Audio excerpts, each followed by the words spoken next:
Bonjour et bienvenue à toutes et à tous sur Au Large Biblique, le podcast qui fait parler la Bible mais qui sait aussi se taire pour mieux l'entendre.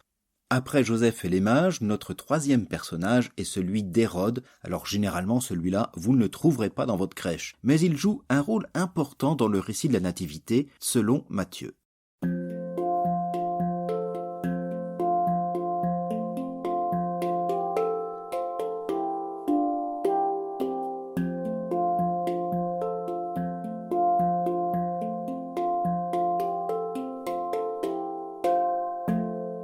Hérode nous a été présenté dans l'épisode précédent. Son opposition radicale à l'accomplissement des Écritures le présentait comme le véritable ennemi de l'enfant Jésus désigné roi par les mages. Ces mages ont quitté la scène et Hérode reste seul avec sa colère grandissante. Matthieu va poursuivre son récit en inscrivant davantage le destin de Jésus dans l'accomplissement des Écritures, c'est-à-dire dans la volonté de Dieu.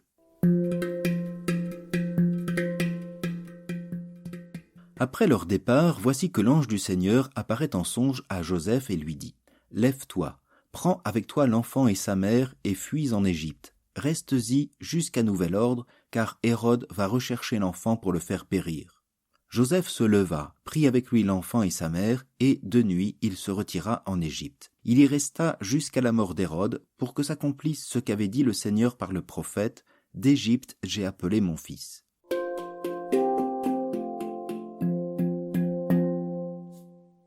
L'intervention divine écarte l'enfant du danger.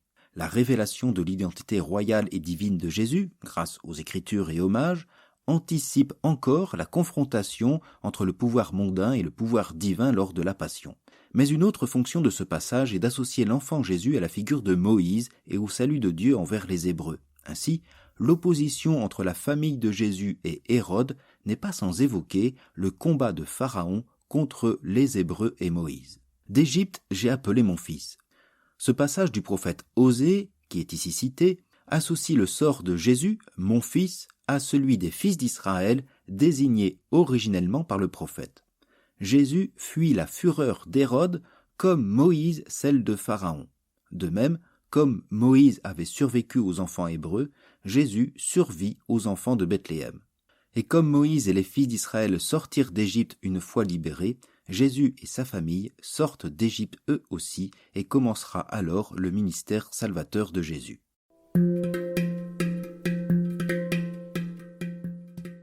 Alors Hérode, se voyant joué par les mages, entra dans une grande fureur et envoya tuer dans Bethléem et tout son territoire tous les enfants jusqu'à 2 ans, d'après l'époque qu'il s'était fait préciser par les mages. Alors s'accomplit ce qu'avait été dit par le prophète Jérémie.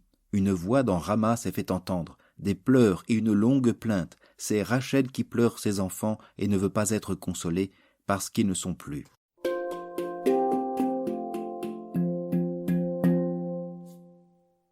Là-dessus, les historiens s'accordent. De ce que l'on connaît d'Hérode grâce à l'historien juif du 1er siècle Flavius Joseph, aucun texte ne fait mention d'un tel massacre qui n'aurait pu passer inaperçu. Ce massacre des enfants de Bethléem n'a rien d'historique, mais il joue le rôle d'une interprétation et d'une réactualisation des Écritures, un genre littéraire connu dans le judaïsme sous le nom de Midrash. Cependant, l'Évangile s'accorde avec l'histoire sur un point.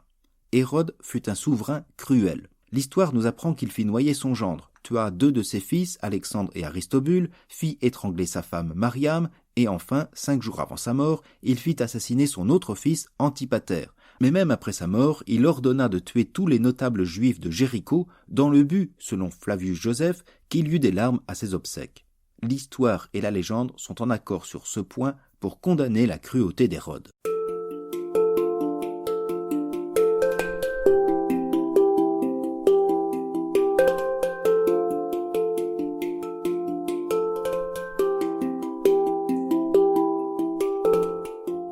Ici, dans notre histoire, ce sont les enfants de Bethléem qui subissent sa colère sanguinaire. Cette cruauté exprime l'opposition entre le roi sans armée qu'est Jésus et la puissance mondaine et criminelle du puissant Hérode.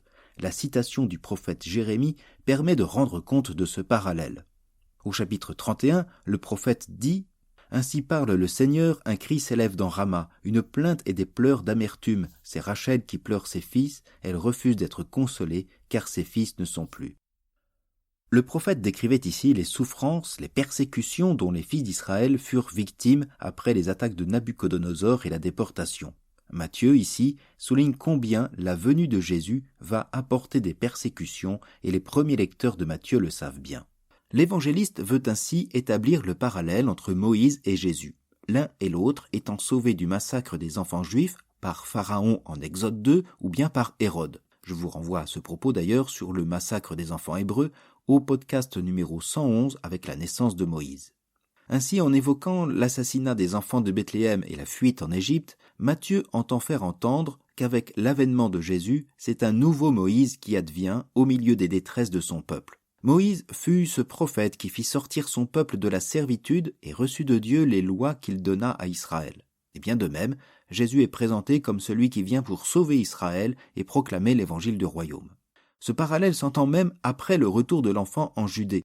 Dans le livre de l'Exode, au chapitre 4, Dieu disait à Moïse « Va, retourne en Égypte, car ils sont morts tous ceux qui cherchent à te faire périr. » Matthieu reprendra exactement la même expression après la mort d'Hérode. « Ils sont morts ceux qui en voulaient à la vie de l'enfant. » C'est ce que nous allons entendre maintenant pour la dernière partie de ce récit.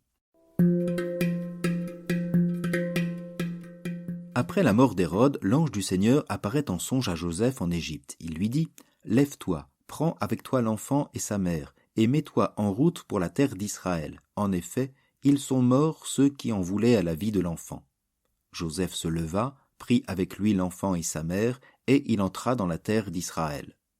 Mais apprenant qu'Archélaüs régnait sur la Judée, à la place de son père Hérode, il eut peur de s'y rendre, et divinement averti en songe, il se retira dans la région de Galilée et vint habiter une ville appelée Nazareth, pour que s'accomplisse ce qu'avait été dit par les prophètes, il sera appelé Nazoréen.